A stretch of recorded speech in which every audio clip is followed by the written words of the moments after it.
मारूफ सियासतदान और इंडिया के साबिक सदर डॉक्टर अब्दुल कलाम का एक कॉल है कि ख्वाब वो नहीं जो आप नींद में देखें, ख्वाब तो वो हैं जो आपको नींद ही ना आने दे।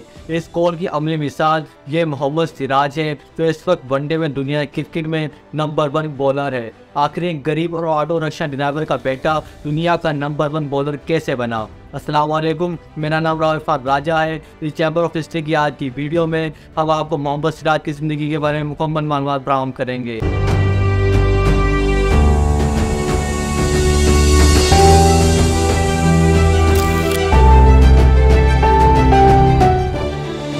मोहम्मद सिराज का नाम सुनकर आप शायद ये सोच रहे होंगे कि ये कोई पाकिस्तानी बॉलर है। जी नहीं, ये कोई पाकिस्तानी बॉलर नहीं बल्कि एक इंडिया का बॉलर है। मोहम्मद सिराज 1994 में इंडिया के शहर हैदराबाद दक्कन में पैदा हुए।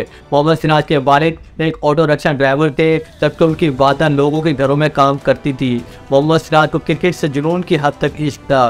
चंद साल पहले तक मोहम्मद सिराज को कोई नहीं जानता था। मोहम्मद सिराज टेनिस बॉल पर ही क्रिकेट खेला करते थे। मोहम्मद सिराज की ज़िंदगी में नया मोड़ उस वक्त आया जब हैदराबाद की टीम ने मोहम्मद सिराज को 2.6 करोड़ इंडियन रुपीज़ में खरीद कर दुनिया क्रिकेट में मुतारिफ करवाया। उसके बाद मोहम्मद सिराज ने अहद कर लिया था कि वो आज के बाद अपने वालिद को रिक्शा नहीं चलाने देंगे। मोहम्मद सिराज की ज़िंदगी इंतहाई गुर्बत और मुफलिसी में गुजरी थी।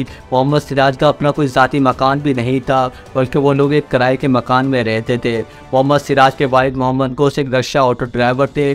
जब वो अपनी सवारी को उनकी मंजिल मकसूद पर पहुंचाते थे तो वो शायद ये सोचा करते थे कि एक दिन मेरा बेटा भी ज़रूर अपनी मंजिल पर पहुंचेगा।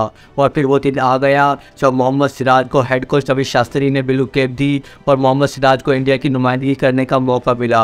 मोहम्मद सिराज की कामयाबियों का सिलसिला शुरू हो चुका था और ये सिलसिला इसी तरीके से जारी था कि फिर वो हुआ जिसका मोहम्मद सिराज ने कभी ज़िंदगी में सोचा भी नहीं था। हुआ कुछ यूँ कि मोहम्मद सिराज को एक मैच के दौरान ये खबर मिली कि उनके वालिद मोहम्मद गोश इंतकाल कर गए हैं। मोहम्मद सिराज को इस खबर ने तोड़ कर रख दिया था।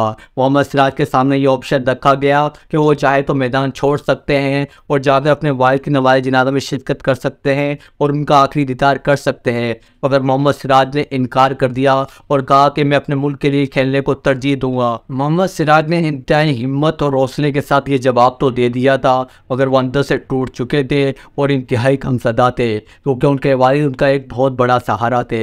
इसीलिए 21 जनवरी 2021 को मोहम्मद सिराज जब राजीव गांधी इंटरनेशनल एयरपोर्ट पर उतरे तो वो दर्जे के साथ उसी कब्रिस्तान पहुँचे जहाँ उनके वालिद मदफून थे। मोहम्मद सिराज जब अपने वालिद की कब्र पर फातिहा ख्वानी की उस वक्त ऐसा लग रहा था कि जैसे मोहम्मद सिराज अपने वालिद से गुफ्तगू कर रहे हों और कह रहे हों कि अब्बा जान, आप चाहते थे ना मैं इंडिया के लिए खेलूं, आपका ये ख्वाब था ना मैं इंडिया की नुमाइंदगी करूं, तो इंडिया की नुमाइंदगी करने के लिए मैं आपकी नमाज जनाजा में शिरकत से भी महरूम रहा। मोहम्मद सिराज ने अपने वालिद को ख्वाब पूरा करने के लिए उसके बाद पीछे मुड़कर नहीं देखा। उन्होंने मुसलसल कामयाबियाँ हासिल की और इस वक्त वो दुनिया क्रिकेट में नंबर 1 बॉलर हैं।